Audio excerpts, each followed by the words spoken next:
This is the regular meeting of the Navasota Planning and Zoning Commission for April 25th, 2024, and I call to order at 6 o'clock. Because we do not have a flag in this room, we're just going to not do item number 2. Remarks of visitors, everybody's here probably to talk about our workshop, so. Yes, unless somebody wants to fill out a form to talk about something that's not on the agenda. No? Okay. So that brings us to agenda item number 4, conduct a workshop on existing manufactured home regulations and ordinance. So, primarily the only reason why we're here tonight, folks. Mr. Chairman, I'll just give a brief background. Over the last several months, City Council received various citizen remarks at the beginning of council meetings. On March 25th, City Council actually conducted a workshop to discuss the same regulations presented tonight, and a consensus was reached to direct the Planning and Zoning Commission to discuss the existing regulations and recommend any amendments if applicable. City staff have put together a PowerPoint basically just highlighting the current regulations and the major bullet points. If you would like, we could go through the presentation briefly, or if y'all have any questions, you want to jump in, how would you prefer, Randy? I think we probably would like to,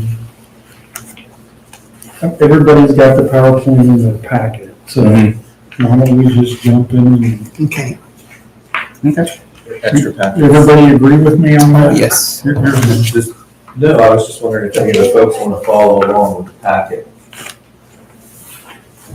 Yeah, you got another one. There's one more. So the PowerPoint are these slides. Yep. Look like, question, is Sunset, the park over there by Laredo? Yes, it is next to the school ag facility. Okay. Mhm.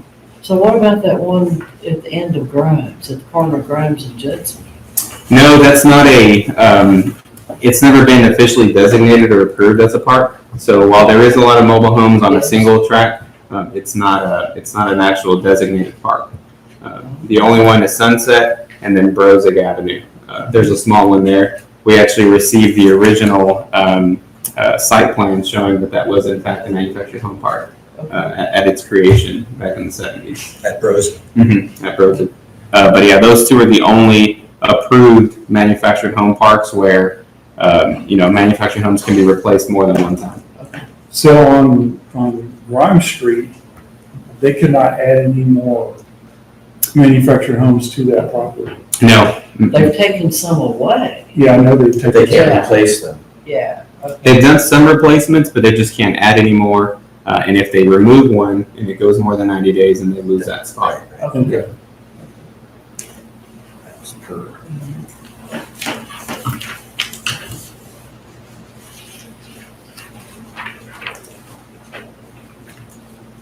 Do you know how many modular homes are in Navasota?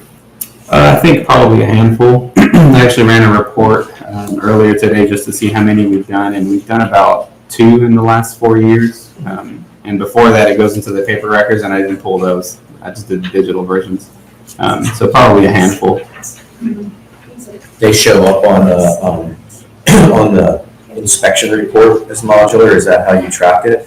So they're very similar in terms of verification. There's actually a plaque, and the number starts with, or the serial number starts with MOD. On the modulars? On the modulars. There's actually a number. I don't recall where exactly it's located on the home, but it is serialized with MOD. And then of course in all the documentation and paperwork that our building official receives, it tells you what IRC building code it was built to. To and make all sure that. that it matches the same codes that our ordinances require. Yes, sir. Yeah, because they can be manufactured in a facility in Tennessee versus Texas, and thereby not necessarily have the same IRC specs. Correct. Yep. Yeah, we received one application a few months ago, and I think it was 2015 IRC. We said, hey, we're actually the 2021, so they updated the design and everything. And then when it got placed, it met the requirements. So. And so, help me understand our exact question, or questions Mhm. for tonight. Oh, the direction of the, Well, so, you know, if is the question to alter the ordinance, leave the ordinance the same? Is that what the question is? yeah, so it's an open-ended, conversation. So what were the people that were presenting at council talking about? So there's been a request to install a manufactured home on a vacant lot, and that's kind of what spurred all this. Is Okay. because they're not allowed to. Looking at the regulations, do we want the regulations to stay the same, or do we want to make any changes? So that's kind of what spurred it all. And the location of this vacant lot that they're. It was on Saul Street. We're located on Saul Street, and on that particular street is People Street. And just as you turn on People Street, the waterway system sits right in that community. And then that's Saul Street. There are regular homes there, and there are manufactured homes that sits on that particular street. And this is my aunt here. She has 2 vacant lots there. And she moved back from the city, and she wanted to put a manufactured home on her lot, which sits right next door to the family home, which been there since 1956. And it's just a wood frame structured home. Most of the homes that's on that particular street are wood frame structured homes. And so anything that we put there, like a manufactured home, would be an improvement to that particular area. We're not requesting to put a manufactured home in an area where we know there are homes that's valued at $300,000 or $400,000. You know, this is a more income area. Let's just stop that. I mean, once one is allowed, where does it go from there? But what's happening now is that the cost of a marginal home, it prices people that's on a fixed income or low income out of a house. So what is the cost of the modular home? You're gonna spend about $30,000, $40,000, sometimes $50,000 more for that marginal home compared to a manufactured home. But say, for example, you can get a double wide for $100,000. Sometimes, depending on what type you buy, it could be a little bit less. And that marginal home, that particular price is gonna go up $40,000. So I'll be the gadfly here for a bit. HB 2439 passed in 2019, right? If I want to build a 40 by 40 2-story square box, paint it burnt orange in corrugated steel, you can't stop me. And I sure as heck would rather live beside a nice manufactured home than a burnt orange square metal box beside my property. And the only difference that we're talking about there is this one's stick built and that one is manufactured. And I think when we start looking at the community and this idea that there's an aesthetic that we're worried about with manufactured homes, you gotta think there can be some dang ugly, gruesome stick builds and we can't do a thing about it, correct? Correct. So let's keep that in mind when we're looking at what we think about manufactured homes and the aesthetic. Because I think a lot of people are always worried about aesthetic. Low income's a big deal, right? And the regulations that we have now are, we can have a park and we can put all these manufactured homes in a park, and I'm not dissing on low income people. Absolutely not. I'm all for about trying to get this kind of housing for anybody. But what do we always, I'll be this is the viewpoint that gets put out there. You put a bunch of low-income housing together, and then that's what increases, crime in that neighborhood. Whereas dispersing those low-income houses throughout communities where people have neighbors to help them take care of them, and older people that need support, right? That sort of thing. That's a little different than putting 30 units on an acre out on that side of town. So let's keep that sort of stuff in mind when we think about, I don't want manufactured homes in my neighborhood, okay? And the difference would be obviously the exterior aesthetics. Absolutely, you could have, like I said, a big orange ugly block than a manufactured home. The differences would be that big ugly orange block would have to be built to City of Navasota adopted building codes. But the manufactured houses are built to federal codes, HUD codes, which are lower than that's a difference of opinion. The fire code rating on a HUD code is greater than an IRC fire code rating. And I'd like to So there's share different. something here, if you don't mind. Here, I would like everyone to take a look at that. Excuse the bad photography. Yeah. So what are we looking at? That's a manufactured home. Okay. And that home has been standing since 2005. Where is it located? It's located in a community called Spring Club. It's a community that has nothing but manufactured homes. It was put there specifically for that reason, where people could afford to rent. To me, it looks more like a modular home. Yeah, but it's a manufactured home. And the thing is that people have this perception that just because it's a manufactured home, it's, not of quality or standard. And the community has to be devalued based on that alone. Do you know how old that property It's, is? it was 2005.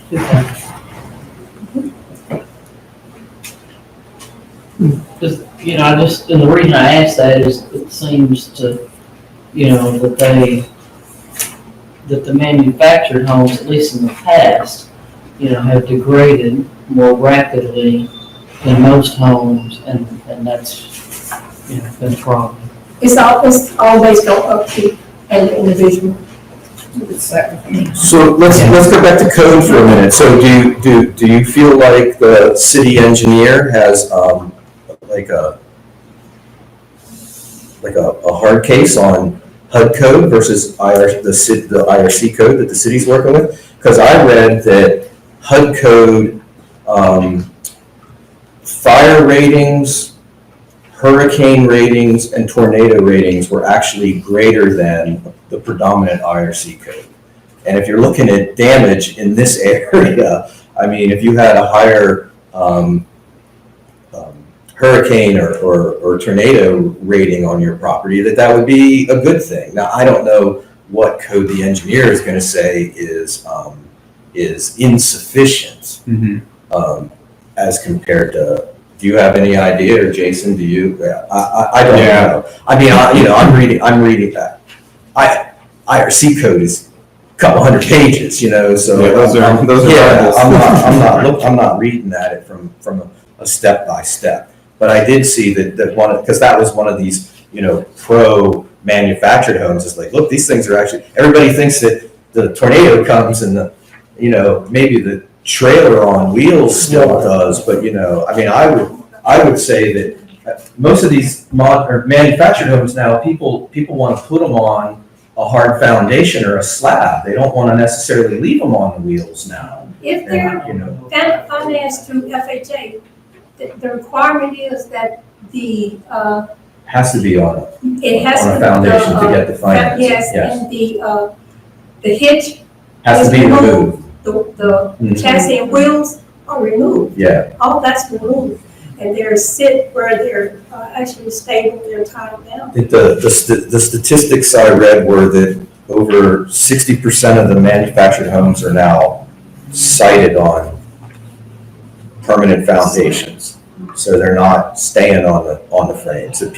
Well, you can't afford to move them once you put them somewhere. Because after you spend the money and you put it somewhere, and then they're gonna charge you, $20,000, $30,000 to get it back and move it 2 miles down the road or something like this. I don't think people are planning on moving them, when it comes to, putting them on Especially if personal. they're building on their own and property. if they're putting it on personal property, then there's absolutely no When I say one intention. thing, I work with some people who did the foundation for mobile homes, when you do solid slab or you do the runners. It's all the College Station, that we put runners in the city limit. And seal it the same way, you have to put runners when the blocks get strapped down, it's solid cement, with the vein, that too is another second, solid slab or the runners. That's how we do it when we pour slabs. I work with this construction company years ago. Here in Hempstead, I was over there in Hempstead, not from Hempstead. Besides, I know you're good, the first time I've been here, that's why you recognize a stranger. I like to go, because, I sure wish we, had our big screen and we could, zoom in on that area, to see what does it look like in that whole area. Oh, on Salt Street specifically? Yeah, I mean, there actually is a mixture of everything. There's actually a modular home right across the street from her family home, right? It's like, It's- no, yeah, those old trailer houses, 76. the one. Oh, the new one? The new one is a modular. There's old trailers there too, so don't leave that out. Yeah, like I said, there's a mixture of everything. You have It's all- single family can't tell the homes. difference. Yeah, you have single family homes, you have site built, stick built, Yeah. a modular, and some manufactured homes. Some structures need to be taken down. Yes.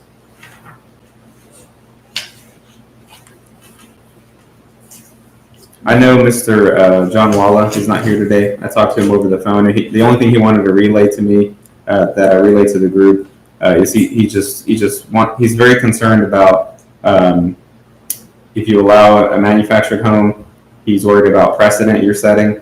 And then the other thing that he brought up is the architectural, just the overall look. They're obviously very different from a site-built home. I know that's kind of what you addressed, but that's one of the things that he wanted to relay is the architectural standpoint. They don't really match and don't look like a traditional single-family home, and he didn't want to set any precedents.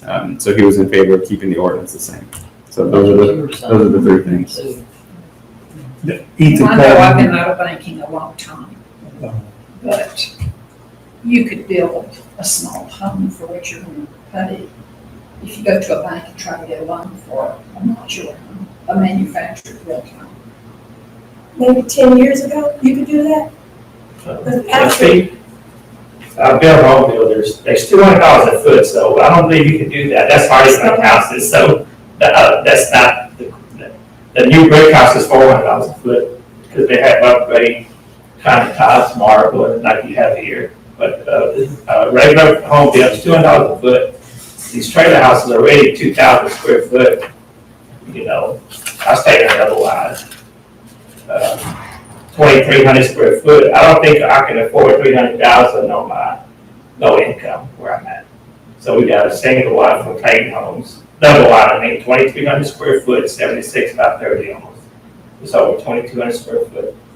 It's nice, 7 years I've been there.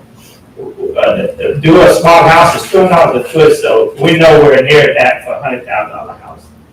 But twice as more footage. You got 5 bedrooms, 4 to 5 in those large double wide. The other shorter double wides are 64 foot long, they're 3 bedrooms. And those 85,000 to 100. It depends. You go Hardy Plank, they go look just like the new homes. Hardy Plank with shingle roofs. It's real nice. But build a home is $200 a foot standard little, maybe a few bricks in the front. The rest of it's Hardy Plank. That's the lowest standard building. You know what the home costs now to build, $300,000-400,000. It's expensive, we can't afford it on low income. Senior citizens sure can. Or low income people working $10, $12 an hour at Walmart, McDonald's. My kids that I are, don't know if I agree with that, because I have a friend that just recently bought a home out at the Con Lakes, two-story home, and it's less than $300,000. well, we can't afford that, $50,000 a month, I know. we can make I know, 1,000. but that's what you're just saying, But but the you- modular home is gonna be closer No. to the 200,000. That's the homes you build, we talk about bum homes are the most affordable. Well, income is not part of our ordinance. No, Oh, no, not the income, the houses, don't mislead people about how much it costs them, just, you know, the mobile homes are most reasonable, almost affordable. I know the income is not a part of the ordinance, but there should be some guidelines. I mean, if you're thinking about the citizens that live here, people that live in this community, are you just concerned about the ones that already have the homes built? Or are you concerned about everyone that's trying to get a home? Because the majority of the people that are own these manufactured homes on their property cannot afford to build, otherwise they would have built years ago. And they would prefer that they have a home that they're comfortable in and not live in an apartment where you can't even walk out of the door and be comfortable in your environment. The city does, to me, a good job of, you know, looking at all incomes within our city limits and knowing, you know, where we are as far as, you know, income-wise for low, middle, and upper income people, you know, houses and all that stuff, and you know, so, and they track it. And they know, you know, what the state regulations are and stuff. So I think the city does a good job of that.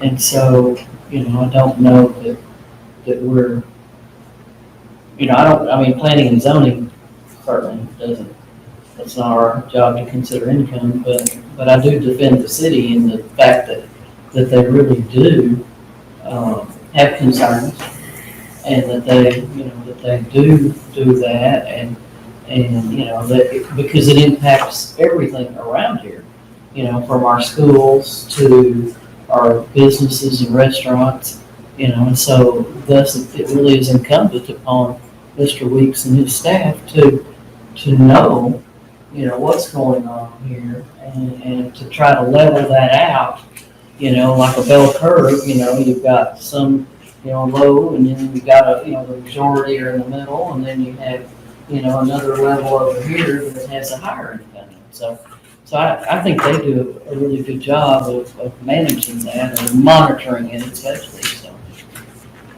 How do they monitor that? Well, probably, and I don't know. I mean, you know, I've heard the statistics. I don't know how they come about with those statistics, but I have heard the statistics and feel like they're pretty good, so I'm sure y'all can address that more. Yeah, Well, the census data says that in Navasota's average household income is about $47,000. It's the latest census income. The last information I got was talking about what average home cost in America and what average household income in America takes to buy that average house right now. And the data was that it takes $95,000 worth of household income to buy an average home in America, because the average home in America is running almost $400,000 right now. Now, Navasota is not average. We're not building $400,000 houses here. I mean, Average home is 168,000. right, okay. average. But that's skewed by the massive building that's going on in the couple of PUDs, right? Yeah. So, I mean, you're the banker. Previous. Previous banker. But also the assessed valuations go up. Yeah. So it's not all. No, yeah, You gotta yeah. have a combination of the new. Well, yeah. But Yeah. assessments are going, outpacing the growth. But you know, the statistics show that about 37% of the people that are living in manufactured homes are 55 to 75. And those people aren't gaining income. I mean, you know, those of us over at 60 or over barely gaining incomes, right? You know, so yeah, but, you know, Texas has this really righteous libertarian streak to do what you want with your own land. And then we get to these sorts of things and we start we become NIMBYs instead of libertarians all of a sudden. And that's a real shame for Texans. You know, asking your neighbors that don't have money, that they shouldn't be putting that kind of house on their property, it's really hard to swallow.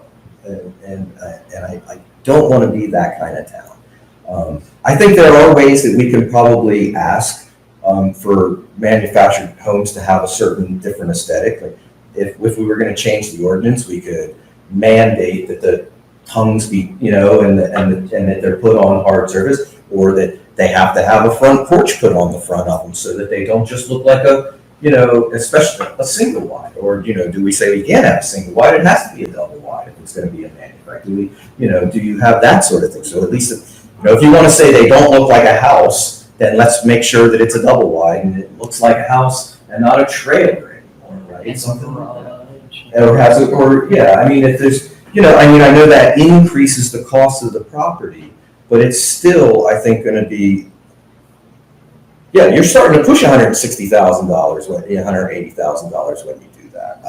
I agree. But, you know, there's places that have ordinances about roof pitches to keep manufactured homes off the areas, right? So there are ways that people have pushed against these kinds of properties. I don't see them as Excuse me, if they're in designated areas, and there's still stipulations. Roger moved from Kerrville. He lived in a senior community there. It was a gated community, and they were all double lines. They were totally bricked, midway up. Okay. They had to have a real roof on, they had to have a garage attached, they had to have a sidewalk on the garage. I mean, there were lots of stipulations. And it was a nice community that was well kept. Yeah, my mom They does one weren't of just the sitting before- there. Yeah, no, the problem is we can't really do that kind of stuff. Yeah. I don't know if we can with that House bill from 19, that you can put that there, but you have to change the facade to look a certain way. I don't think we can legally do that. We'd have to ask. We could do architectural standards, we just can't prohibit building materials. So Okay. theoretically, we could change the pitches, the style of them, just not building materials. Okay. And in that sense, you know, they would have to establish a manufactured home park. Right, And there are a number of regulations that we already have if somebody wanted to create a park. yeah. Um, Well, I think people like these folks and other people that are going to come there, like, I own a piece of dirt. I don't want to rent a piece of dirt in a park. I want to put a manufactured home on my dirt. And that's the bugaboo that we've got going on right now. And I would say, if you are, say for example, she wants a double wide, and to place a double wide on her property would be comfortable to what's already in the community. So you're not changing the aesthetics of the community. She's just, you know, it would be actually an upgrade.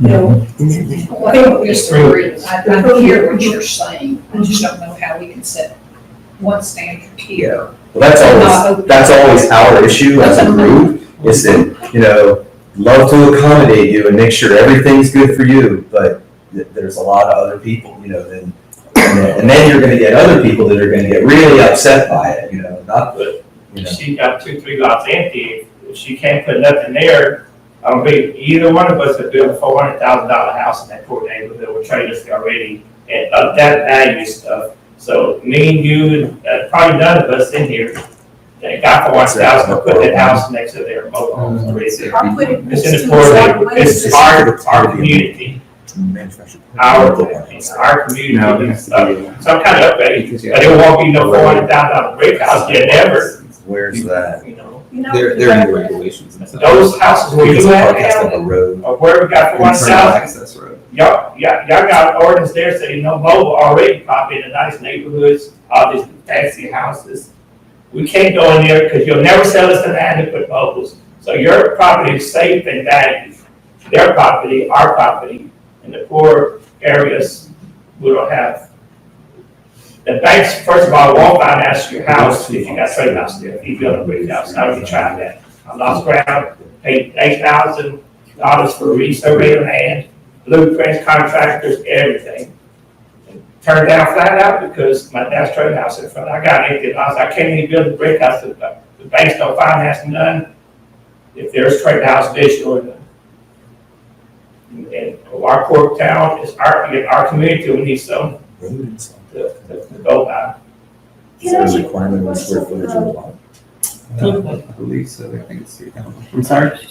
Most of the lots that, I think you said at that last meeting that it was over 300 vacant lots. Yes, approximately. And- Scattered roughly throughout town. There are certain pockets that have more, some that have less. And does the majority or any of those lots have manufactured homes already in them? Like as neighbors, Yes. it's a mix. There are certain areas where it is more concentrated, and then there are certain areas where it's not. So it just depends. But there are areas where most of the vacant lots are surrounded by manufactured homes, and I think that's part of the outcome, right, of many years ago prohibiting them to hopefully eventually incentivizing single family homes, site built homes to be built. The only thing I'll say on affordability, and I know that's different incomes. You know, one person may want a 5-bedroom house, one person wants a 1-bedroom house. But in Navasota, the minimum square footage for any dwelling is 750 square feet, where other communities have it much larger than that. So that adds to some flexibility for affordability. For small house. For a small house, yeah. And at that point in time, you only get 1 bedroom, 1 bath. Yeah, I mean, a 750 is a studio, probably studio size, or maybe a 2-bedroom with very small bedrooms. It's the size of a 2-bedroom apartment in an apartment building, 750, 800 square feet. This is what my daughter's living in. The only plus side of that is, of course, a site-built home. If you build a 750 and later on down the road you want to add another bedroom, you can. With manufactured homes, you're locked into that size. You can't actually legally adjust them because you'll lose that manufactured status. So you're saying if I wanted to put an addition on a manufactured home, that wouldn't fly? No, that's not permitted. And why is that? Where, in That- what regulation is that? That's currently in our ordinance. Only What's the rationale for that? well, because manufactured homes by their nature they're supposed to be, if you're But if I put it on a permanent foundation and it can't be moved anymore, and then you say I still can't put an addition on it, currently that's the way the well, that regulation. should change. Yes. Only temporary cabanas, I think that's what it's called, or patios. Because once you put that thing on a solid foundation, it's never being moved. So the idea of adding an addition to it is perfectly acceptable. I understand it. It's like, well, I can just hook the truck up to it and pull it away, and what's going to happen to that structure that's screwed to the side of it? But if you can't move it anymore, then it doesn't make any sense to say that you can't. So how would you do an attached garage to it? You can, like, for example, a lot of people, if they built a carport, what they'll do is they'll build it right up to it, with the cover. Right. But it doesn't actually physically attach, because the idea is, even though, like you said, some people may have the These are intention. attached. This is attached. Yeah, because that's what, It's a manufactured home, Yeah. it's attached. But that's not here where there's a zoning ordinance that says you can't do that right now. Right. That one should change. But I'm just saying, it can be done. It can be done, absolutely. I thought there was some sort of, well, that's got HUD code, and this would be IRC code, and you couldn't have a property that had some sort of mixed codes or something like that. But it seems to me that as long as it's 12.2 wire or better, it really, you know what I mean? It shouldn't matter. There's also regulations in the HUD code itself too, where if you alter the structure, because that manufactured home, it's almost like It's a contained unit. it's almost like when you buy an appliance, right? If you buy a coffee maker, that coffee maker was designed with certain specifications, certain blueprints, certain plans, and if you alter it, it's no longer a certified HUD manufactured home with that seal and number. Yeah, Right. you lose your warranty on the manufacturing. Correct. Well, at that time, does it become real property? Well, the real property is a separate, that's more of a taxing, a taxing category. But in terms of the actual building itself, if you alter that manufactured home, you're altering its original design. So there's potential implications down the road if somebody wants to sell it. I could see where you would have problems with, some inspector saying, well, you can't, the bank's not gonna qualify you because this house has been, altered or something like that. So that, I could see that. But I could also see somebody signing, some sort of waiver that says, I waive my warranty rights to this property because I'm gonna modify it in such a way that it violates or voids the warranty. But, Excuse me. I'm staying in a new double wide, 5-bedroom. Warranty's out anyway, 5 years, so you don't. it doesn't matter anymore. We paid our house out a month ago, so you don't have no warranty after 5 years. Who cares? You can build on your garage, be hooked up to it like a regular garage, porch is running back. You're already on the slab. Because, like she said, if you can get it established as real property, then none of that sale issue goes away because now it's being looked at as real property, right? Let me ask this question. When we're talking about precedent, how do you explain to somebody who wants to put on their own property, family land that they've owned for years, how do you explain if they ride into whatever that place is called, Sunset? Mm-hmm. What do you tell them? Because it looks like a junk show. And she doesn't sound like she wants a junk show. What do you tell them? If they go and see a whole community that is downtrodden looking, what do you tell them? What do you tell a potential investor, a landowner already? How many of those 300 empty lots in this town do you think would be, have structures on them and paying a little bit more tax to the system if we didn't have this regulation? And a light bill, you will make money. Would we have something on those 100 lots? People aren't building stick builts on them right now. Why is that if they're empty? Because they'd rather buy the ones that Horton's putting in out there? I don't know. What? A lot of it is because they've been owned by families for years and And they're years just and years, sitting and on nobody knows who owns them. They know who owns it.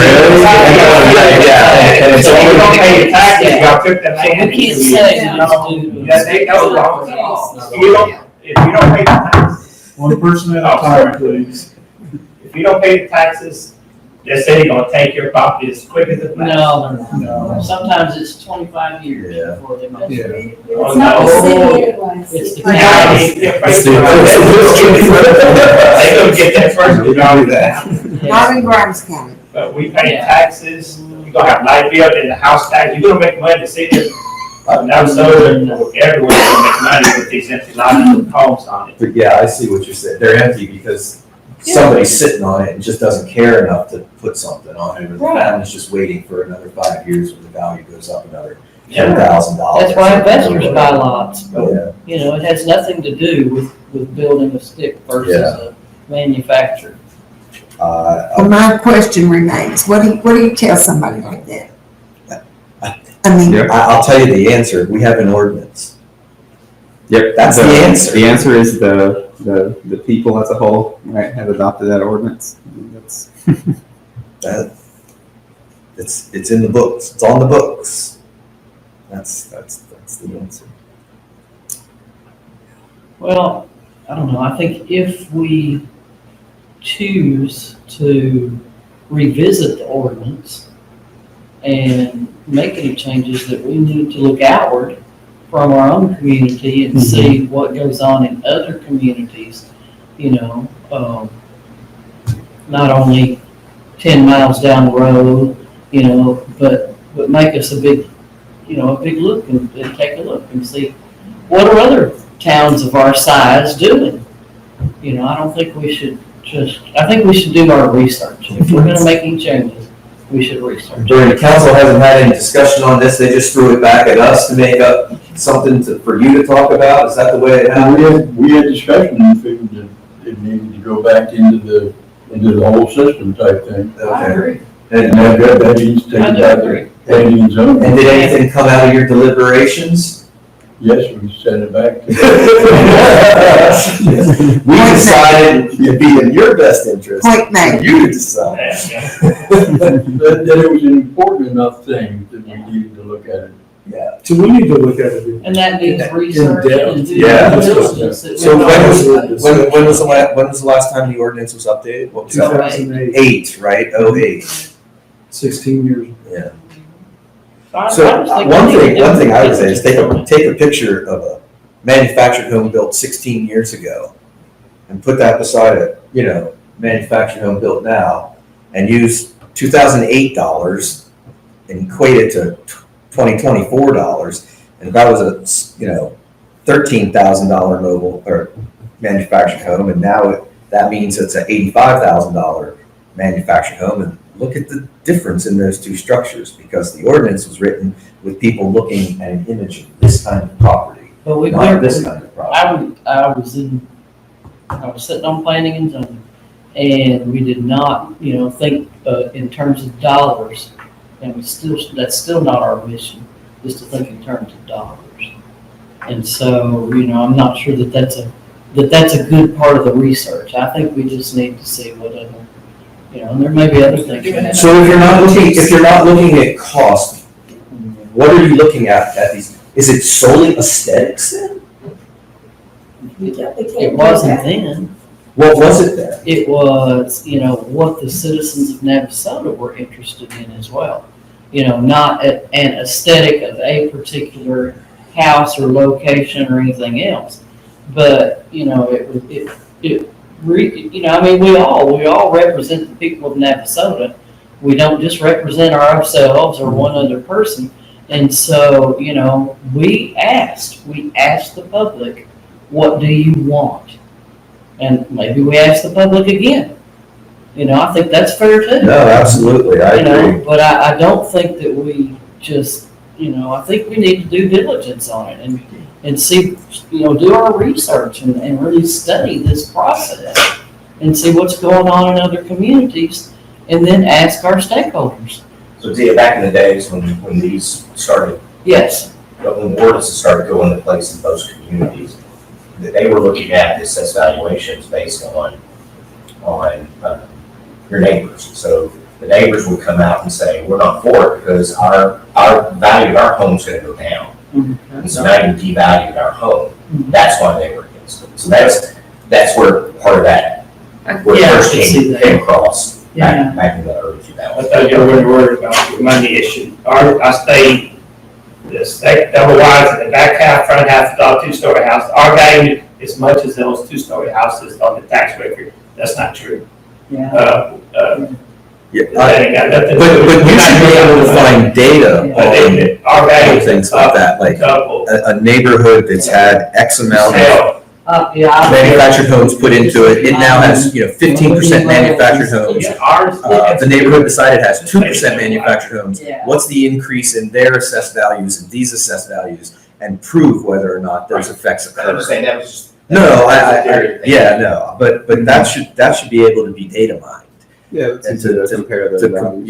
Especially if you can say, we know that, you're going to another town, and Right. you're saying, here's a neighborhood, 15% of the houses are manufactured homes, and the average cost of all the houses, and then here's a neighborhood with 2%, the average cost, and the average costs are gonna be different because of the manufactured homes, but then you can take the non-manufactured homes and see what their assessed value increases are and what the assessed value increases here are. And if it's, not significant, then that argument goes away then, right? And so the people that wanna say, these are devaluing me, you've got data that says, sorry, the data says you're wrong. And that puts. Well, there has to be in certain areas, even here in town, where if she were to put a double wide on a lot and there's a bunch of 1960s mobile homes there, I mean, Yeah. it's a huge improvement. She's not hearing it, yeah.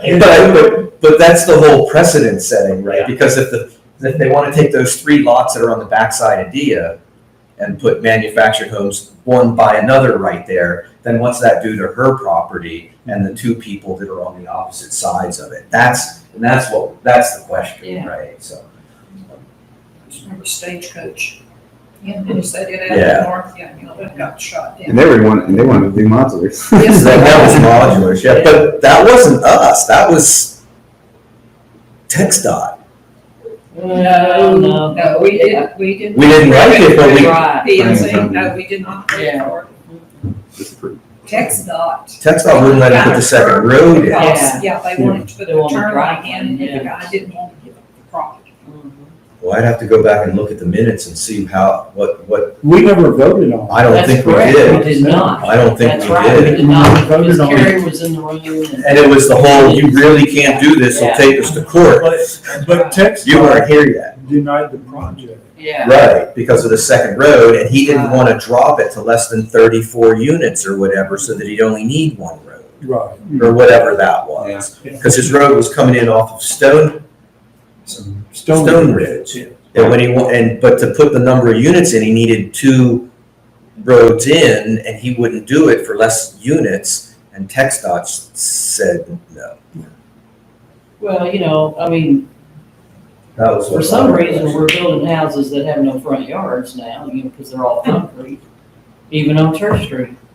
And, you know, that just, You They have no tear down the garages. garage, They They tore have the no garage down and garages. put a new garage back, that's what they did.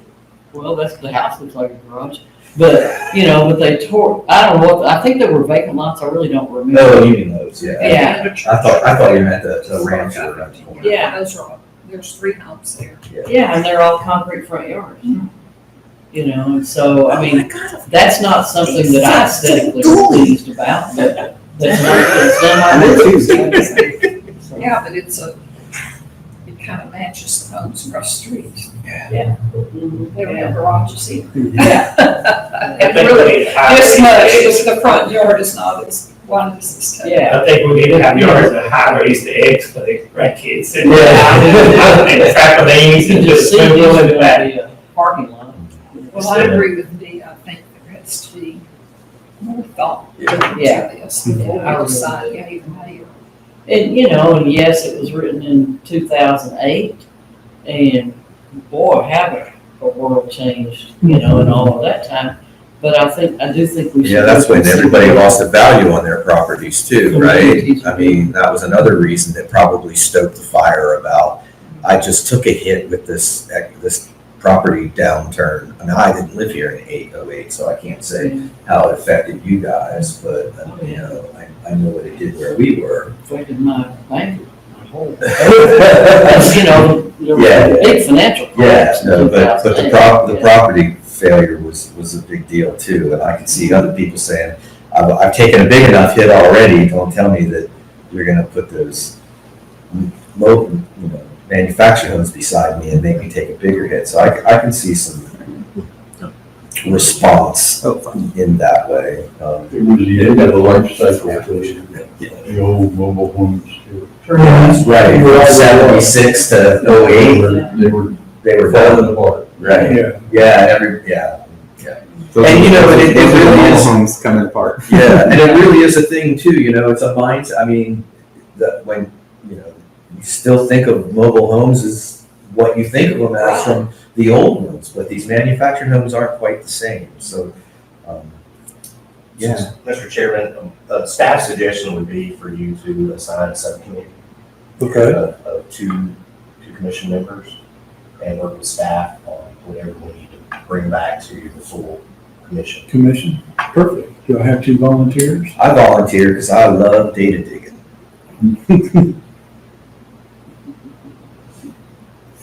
The city has worn me out this week. No, we haven't. It wore me out. Oh my gosh, I'm tired. But you get some. Yeah, I know. I think Todd and Ethan Burchett would be a perfect. You're gonna assign Ethan. Volunteer because he wasn't here. Yeah, he got voluntold, is that what you call it, voluntold? Two different visions. Mhm. Subcommittee has been assigned. Okay. I'll be emailing you. Sounds good. And I know Ethan will be right on top of that too. Tom. If he does not have the time to commit, then we may have to. Who wants to be an alternate member? You know, Okay, Dia. at least it keeps me out of the dirt. You tired of digging? I'm tired. Doing a good job at it. You're doing a great job. Thank you, Dia. Thank you, Todd. Sure. Ethan will probably kill me when I see him. That's all right. All right, so, anything else before we move on to the one and only thing we have to vote on tonight? Well, I mean, I want to say, I'm sorry we're not giving you an answer. But we are. We're gonna try and see what else can come up with and all of that. You know, it's not a no, it's not a yes. We're not just thinking about you at this point, Right. you know, and that's, Yeah, I can tell you, we've been struggling with this since August of last year, okay, when she decided to move back home yeah, from the city, not knowing that this ordinance yeah, was, that's, was in place. Yeah. So, but, you know, we don't enter into, we don't make changes lightly, you know, because they impact now and, you know, 20 years from now and a lot of people, so that's why it has to be really carefully thought out. Yeah, that's questions.